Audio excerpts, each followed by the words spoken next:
உலகையே உலுக்கிக் கொண்டிருக்கும் ஒரு மிக மோசமான இயற்கை சீற்றம் குறித்த அதிர்ச்சி தகவல்களோடு உங்களை சந்திக்கிறோம்.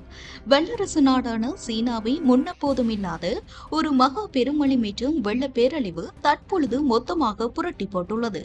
குறுகிய காலத்தில் கொட்டி தீர்த்த வரலாறு காணாத பேய் மழையால் பல நகரங்கள் தற்போது கடலாக மாறியுள்ளன. கொத்து கொத்தாக மக்கள் பலியாகி வரும் இந்த சோகமான நிலவரத்தின் முழு விவரங்களை பார்க்கலாம்.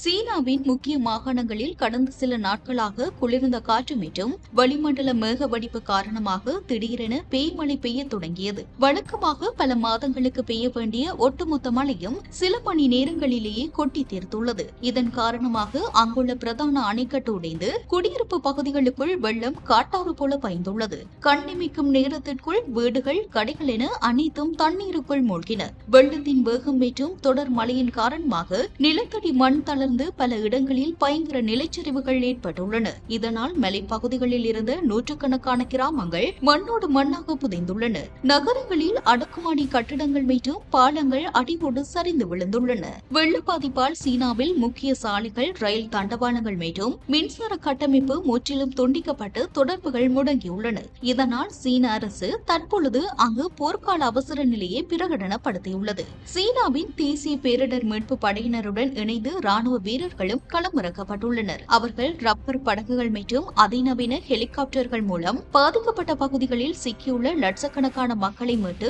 பாதுகாப்பான முகாம்களுக்கு அனுப்பி வருகின்றனர். இருப்பினும் தொடர்ந்து பெய்து வரும் மழை மீட்பு பணிகளுக்கு பெரும் முட்டுக்கட்டையாக அமைந்துள்ளது. இதேவேளை சீனாவின் பல்வேறு மாகாணங்களை கொடிய புயல்களும் திடீர் நிலச்சரிவுகளும் நிலைகுலிய செய்துள்ள சூழலில் பாதிக்கப்பட்ட பகுதிகளின் உட்கட்டமைப்பை சீரமைக்கவும் மக்களை மீள்குடியேற்றவும் சீன மத்திய அரசு அவசரகால நிவாரண நிதியை தற்பொழுது கணிசமாக உயர்த்தியுள்ளது. தீவிர இயற்கை சீற்றத்தை சந்தித்துள்ள 3 முக்கிய பகுதிகளுக்கு சீன அரசு அவசர நிதியை விடுவித்துள்ளது. திங்கட்கிழமை இரவு வீசிய அரிதான சூறாவளி மற்றும் கடுமையான இடியுடன் கூடிய மழையில் 11 பேர் உயிரிழந்தனர். நூற்றுக்கணக்கானோர் காயமடைந்தனர். இங்கு சாலைகள் மற்றும் பள்ளிகளை சீரமைக்க 50 மில்லியன் யுவான், 7.4 மில்லியன் ரூபாவும், வீடுகளை இழந்த மக்களின் மேல்குடியேற்றத்திற்காக 20 மில்லியன் யுவான் என மொத்தம் 70 மில்லியன் யுவான் ஒதுக்கப்பட்டுள்ளது. கொடூர நிலச்சரிவில் சிக்கி 21 வனத்துறை பணியாளர்கள் மண்ணோடு மண்ணாக புதைந்து உயிரிழந்த சோகமான சம்பவத்தை தொடர்ந்து இப்பகுதிக்கு சீனா 30 மில்லியன் யுவான் நிதியை ஒதுக்கியுள்ளது.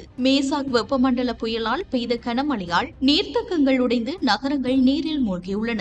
6 பேர் பலியாகியுள்ளனர். 1,30,000க்கும் அதிகமான மக்கள் வெளியேற்றப்பட்டுள்ளனர். இங்கு ஏற்கனவே வழங்கப்பட்ட 100 மில்லியன் யுவானுடன் கூடுதலாக புதிய நிதியுதவிகள் அறிவிக்கப்பட்டுள்ளன. கிங்டாங் மாவட்டத்தின் லூக் கிராமம் போன்ற பகுதிகளில் மனித உயரத்தை தாண்டி வெள்ள நீர் சூழ்ந்துள்ளதால் மக்கள் தங்களின் வீடுகளின் 2வது மாடிகளில் தஞ்சம் புகுந்துள்ளனர். மின்சாரம் மற்றும் குடிநீரின்றி மக்கள் தவித்து வருவதாகவும் சமூக ஊடகங்கள் மூலம் உதவி கோரி வருவதாகவும் கள தகவல்கள் தெரிவிக்கின்றன. வெள்ளப்பெருக்கு காரணமாக உள்ளூர் பாம்பு இனப்பெருக்க மையங்களில் இருந்து நூற்றுக்கணக்கான பாம்புகள் தப்பித்து நீரில் மிதப்பதாக அச்சப்படுகிறது. யுன்பியாகோ நகரில் பாம்பு கடித்து ஒரு பெண் உயிரிழந்துள்ள நிலையில் அப்பகுதியில் மருத்துவமனைகளில் பாம்பு விஷமுறிவு மருந்துகள் அவசரமாக கையிருப்பு வைக்கப்பட்டுள்ளன. கடந்த சனிக்கிழமை முதல் பெய்து வரும் மழையில் குவாங்சியின் சில பகுதிகளில் வழக்கத்திற்கு மாறாக 90 சென்டிமீட்டருக்கும் அதிகமான மகா பெருமழை பதிவாகியுள்ளது. சீனாவின் துயரம் இத்துடன் முடிவடையவில்லை. பாவி என்ற அடுத்த புயல் வரும் வார இறுதியில் தென்கிழக்கு சீனாவை தாக்கக்கூடும் என வானிலை மையம் கணித்துள்ளதால் தைவான் நாட்டு விவசாயிகள் தங்களின் நெற்பயிர்களை அவசரமாக அறுவடை செய்து வருகின்றனர். ஆசியாவின் பிற பகுதிகளிலும் இந்த வானிலை மாற்றம் பெரும் தாக்கத்தை ஏற்படுத்தியுள்ளது. தென்கிழக்கு வங்களாதேசத்தில் பெய்த கனமழையால் ஏற்பட்ட நிலச்சரிவில் சிக்கி 5 குழந்தைகள் உட்பட பல ரோஹிங்கியா அகதிகள் உயிரிழந்துள்ளனர். இந்தியாவின் சில பகுதிகளை தாக்கிய கனமழை மற்றும் வெள்ள பாதிப்புகளால் கடந்த சில நாட்களில் மட்டும் 10க்கும் மேற்பட்டோர் உயிரிழந்துள்ளனர். சீனாவில் ஏற்பட்டுள்ள இந்த அகோர பாதிப்பு ஒட்டுமொத்த உலக நாடுகளையும் அதிர்ச்சியில் ஆழ்த்தியுள்ளது. அதிநவீன தொழில்நுட்ப வசதிகளும் உட்கட்டமைப்புகளும் கொண்ட ஒரு வல்லரசு நாடே இயற்கையின் சீற்றத்திற்கு முன்னால் இப்படி நிலைகுலைந்து நிற்பது புவி வெப்பமயமாதலின் கொடூர முகத்தையே காட்டுகிறது.